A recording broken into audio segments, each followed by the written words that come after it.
The proceeds from the MAC AIDS Fund goes to PAFP.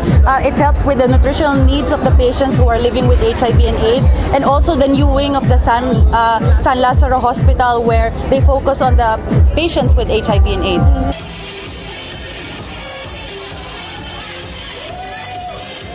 Ako naman, ayoko naman na kung hindi talaga nasa puso niya yung, for example, most specifically HIV and AIDS, ayoko namang pilitin or i-push. Baka meron siyang ibang advocacy na nasa puso niya. Okay lang naman din yun at okay lang din sa Miss Universe organization. Nagkataon lang naman na sa akin, ito yung gusto ko, not necessarily kailangang gayahin nung next na winner, baka may iba siyang idea, okay lang din. Pero sa akin, sa sarili ko,